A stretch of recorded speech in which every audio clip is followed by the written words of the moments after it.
Hey everyone, it's Nancy, the nurse practitioner here with a video today about osteoporosis. Well, we just had Halloween in America. I love Halloween, and I had this bone necklace I had to wear for you because we are going to talk about bones. You know, I don't know, I find this to be just fascinating stuff, but anyway, thought I'd share that with you. But in all seriousness, osteoporosis is a real medical condition, and it could really make your life miserable and change your quality of life forever. So we're going to talk about what osteoporosis is, how you can prevent it, what are some of the risk factors that would lead you to having osteoporosis, and exercises you can do that would help you in your lifetime. And we're not only going to talk about the older woman that's humped over, we're going to also be talking about you, the caregiver, who's 40 to maybe 70, taking care of your mom or dad, or your disabled family members, or your young children that are in their 20s that are living with you with these extended families. We all need to figure out how to prevent medical problems in our lifetime from all stages of our lives. So let's talk about what osteoporosis actually is. And according to the Mayo Clinic, osteoporosis is defined as a condition in which bones become weak and are brittle.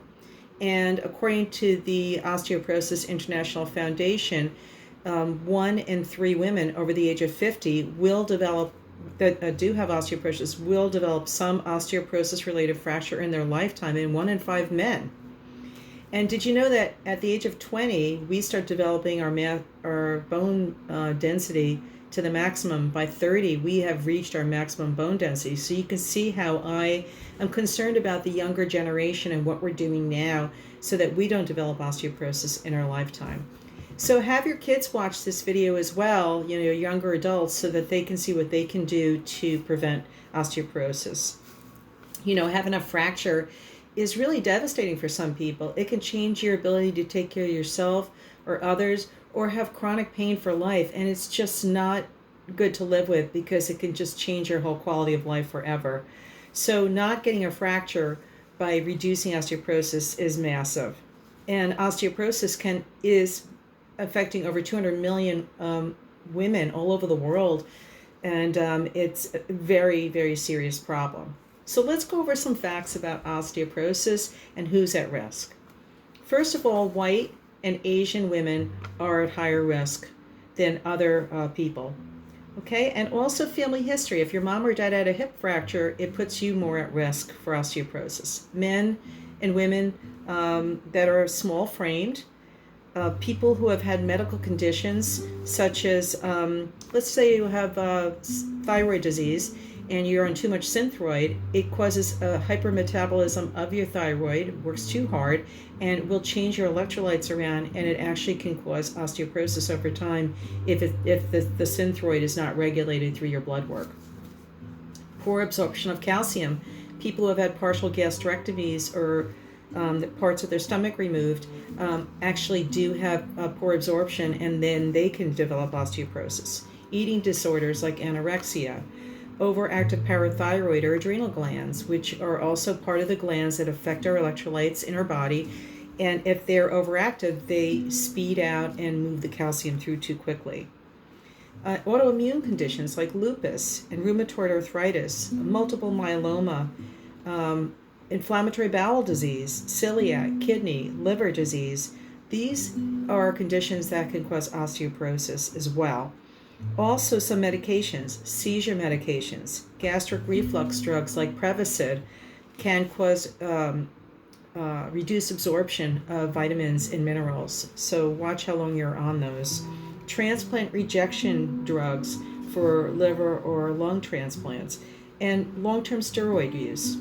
People who develop cancer and are treated with chemotherapy, women with breast cancer, men with prostate cancer, they tend to have lower testosterone, but the women's breast cancer lowers their estrogen. Both of those hormones can affect osteoporosis and cause it to happen if you have those conditions.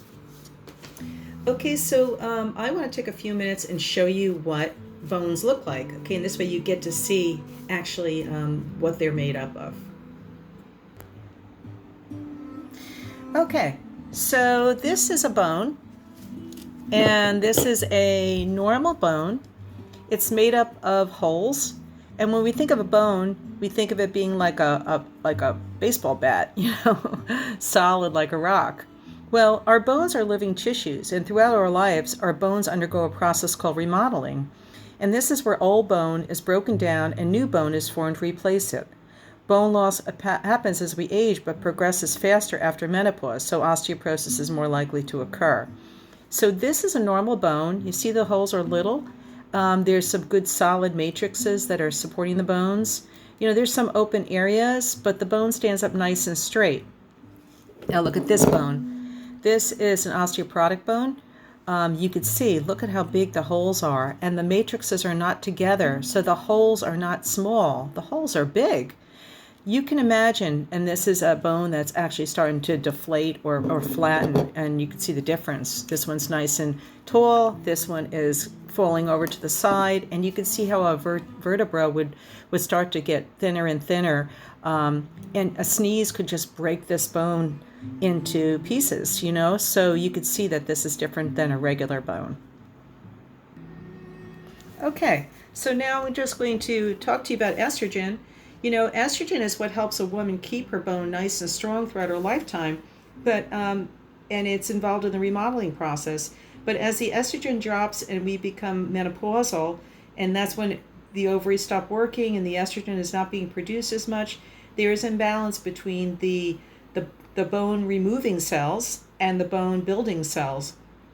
And the bone removing cells take over the process of the bone building cells, and that's what results in osteoporosis over time. Okay, some lifestyle habits that actually cause osteoporosis. Chronic smoking.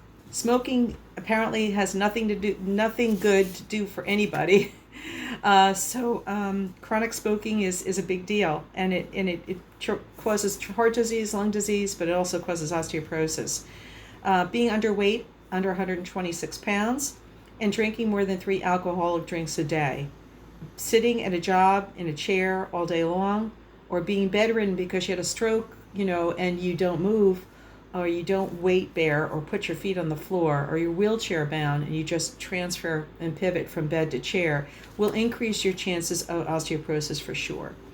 And it's also mentioned that carbonated beverages were thought to be the cause of osteoporosis, but it's really found that people who drink a lot of soda and seltzers are not getting fortified juices and drinks like milk, so that they're reducing their calcium intake, and that's the real problem there.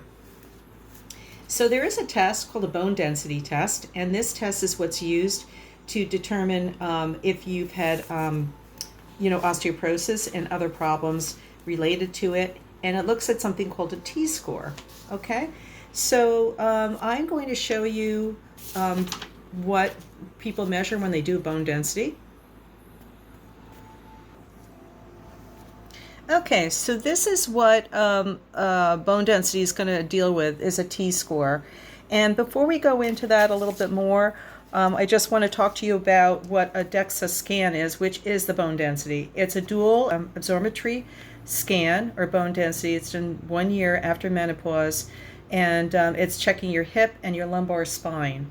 Okay, and a T-score, which is this, is the measurement of the number of standard deviations or units of measurement, and your score is above or below the average bone density for a young, healthy person of the same sex. So when you get a bone density done, you're going to be laying on a table in sweats. It takes about 10 to 30 minutes to do it. Don't wear a belt, and you're in and out in no time. And when you get your results, this is just a visual to help you see how you can determine it to some degree. And this is a spectrum that I made for you. So let's consider 0 as your bone density. Let's call that a good bone. Anything over 0 is good, dense bones. Okay. And a T-score is going to measure your femoral head, which is the top of your hip, and your lower spine. All right.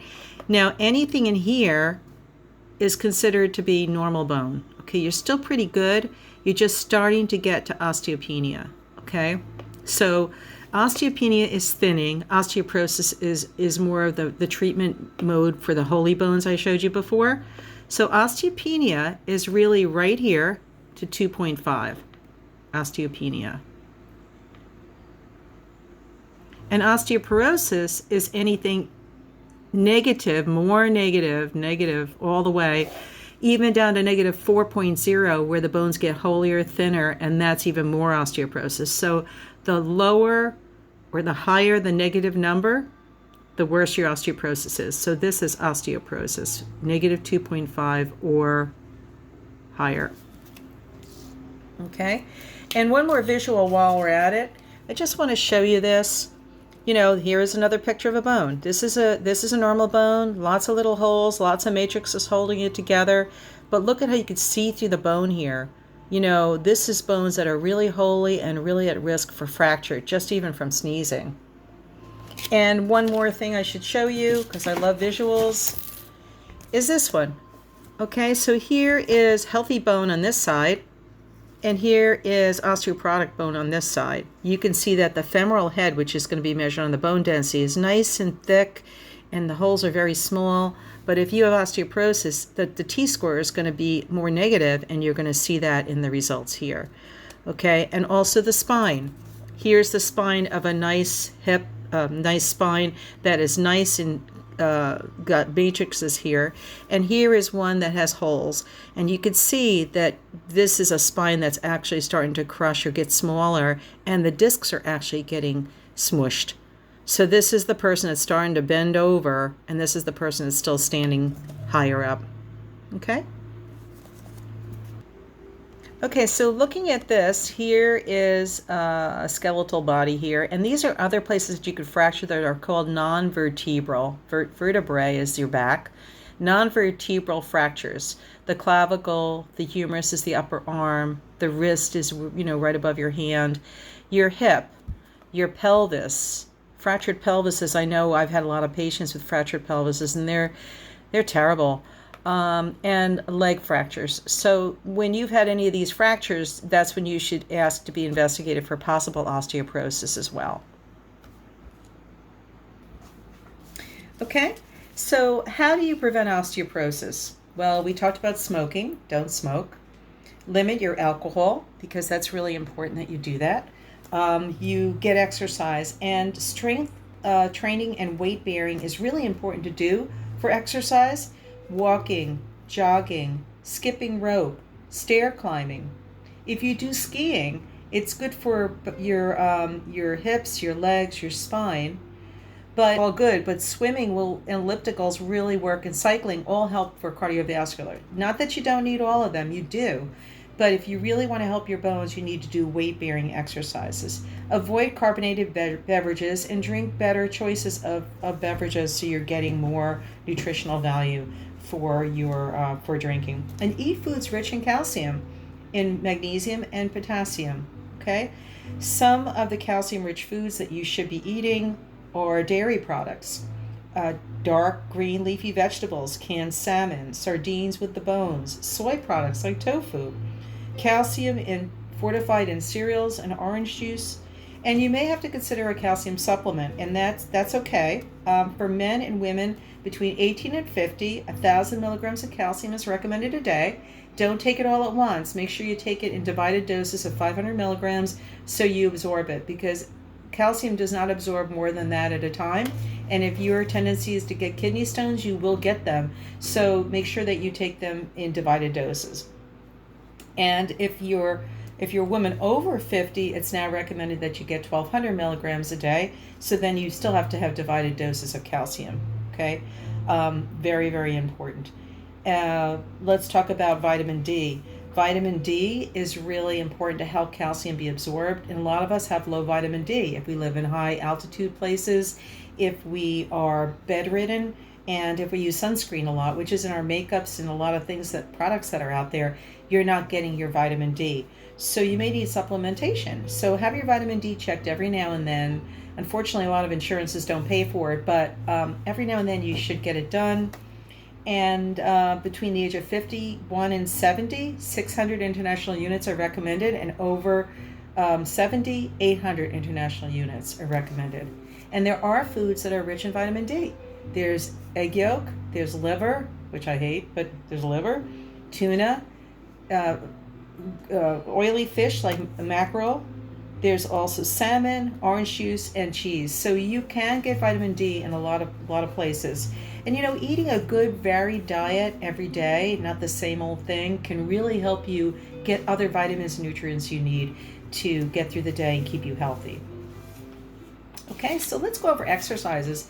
Exercises is so important for so many things in our lives. It gives us flexibility. It helps our endorphins in our brain, and it makes us feel better.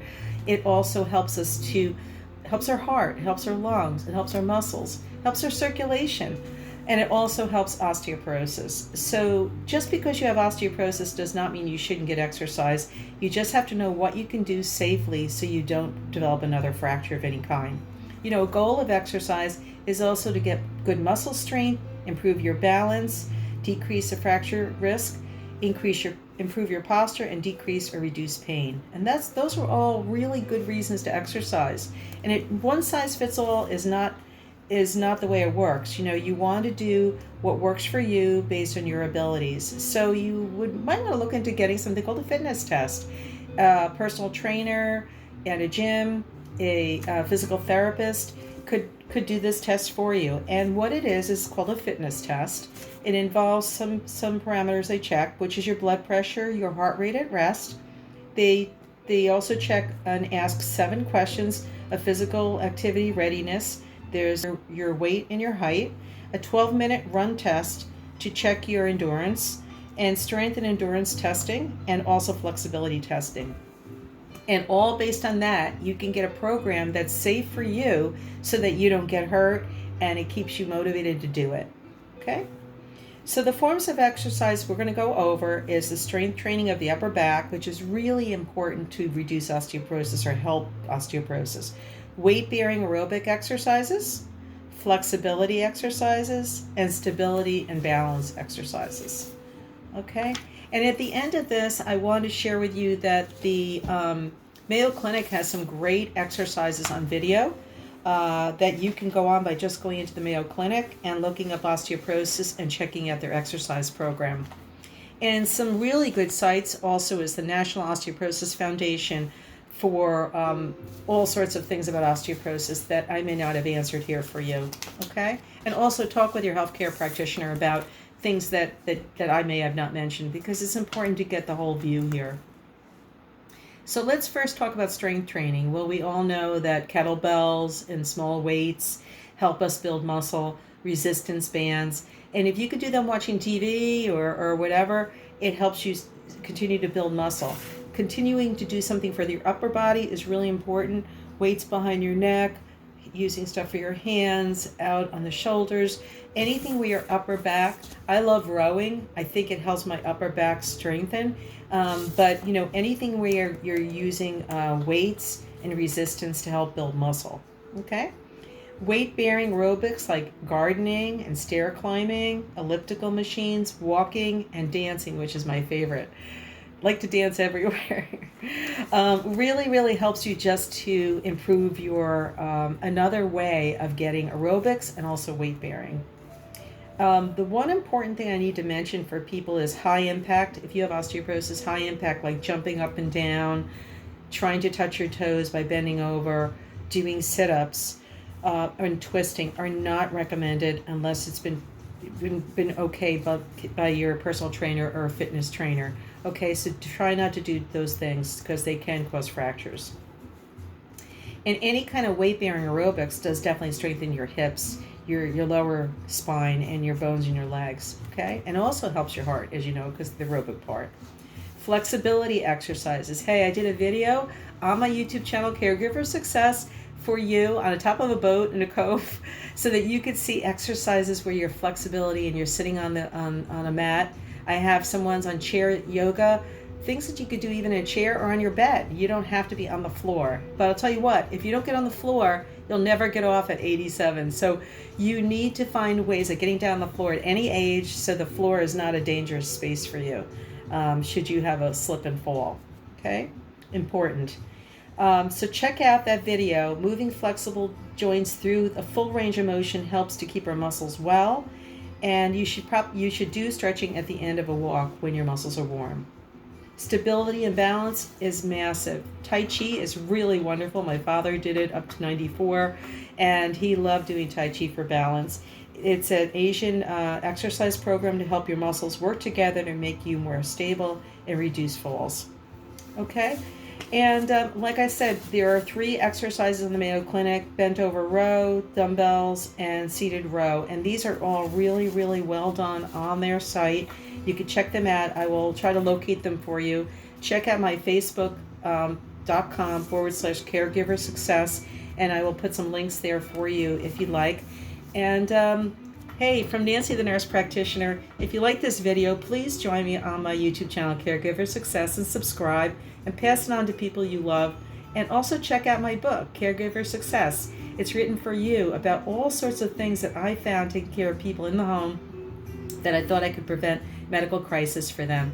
So it's found on Amazon. It's in an ebook on my www.caregiversuccess.com page. And you could also get the book there. So take care, stay well, to the next video from Nancy the Nurse Practitioner.